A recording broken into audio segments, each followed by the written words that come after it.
Hi friends, ఈరోజు మనం టమాటా రసం పర్ఫెక్ట్గా ఎలా తయారు చేసుకోవాలో చూద్దాం.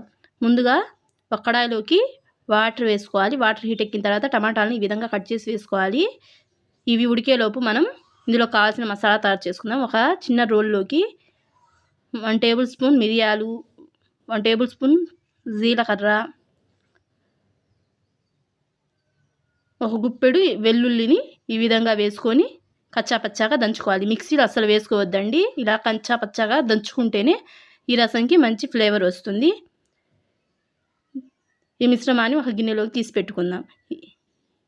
ఇప్పుడు టమాటాలు కూడా కుక్ అయ్యాయి. పైన తోలు సపరేట్ అవుతుంది కదండి. ఇప్పుడు బాగా కుక్ అయినట్టు వీటిని ఒక ప్లేట్లో తీసుకొని పైన ఉన్న పొరని తీసేయాలి. తీసేసిన తర్వాత ఇవి చల్లారిన తర్వాత వీటిని ఒక మిక్సర్ జార్లోకి తీసుకొని మెత్తగా ఫైన్ పేస్ట్ లాగా గ్రైండ్ చేసుకోవాలి. ఇది పక్కన పెట్టేసి ఒక గిన్నె తీసుకొని అందులో 2 టేబుల్ స్పూన్స్ ఆయిల్ వేసుకొని ఆయిల్ హీట్ ఎక్కిన తర్వాత కట్ చేసి పెట్టుకున్న ఆనియన్స్, సన్నగా పొడవుగా కట్ చేసుకున్న పచ్చిమిర్చి, పోపు దినుసులు, ఎండుమిర్చి, కరివేపాకు వేసుకొని పోపుని ఫ్రై చేయాలి. ఈ పోపు కొంచెం ఫ్రై అయిన తర్వాత ఇందులోకి మనం ముందుగా దంచుకున్న మసాలాని వేయాలి.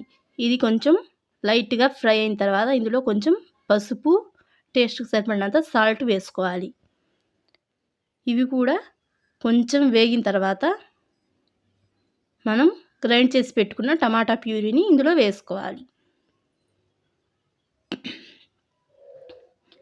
ఇది కొంచెం ఫ్రై అయిన తర్వాత ఇందులోకి మనం నిమ్మకాయ సైజ్ అంతా చింతపండుని నానబెట్టుకున్నాం కదా, ఆ చింతపండు రసాన్ని ఇందులో పోసుకోవాలి. మనం టమాటాలు ఉడకబెట్టుకున్న వాటర్ కూడా ఇందులోనే వేసేయాలి. ఇప్పుడు కొంచెం కాగిన తర్వాత అందులోకి కొంచెం ధనియా పౌడర్ వేసుకొని పైనుంచి కొంచెం కొత్తిమీర వేసుకోవాలి. ఒక ఉడుకు వచ్చే వరకు రసాన్ని కాచిన తర్వాత స్టవ్ ఆఫ్ చేయాలి. అంతే అండి, సింపుల్ అండ్ టేస్టీ రసం రెడీ అయిపోయింది. మీకు ఈ వీడియో నచ్చితే please to subscribe, share and like.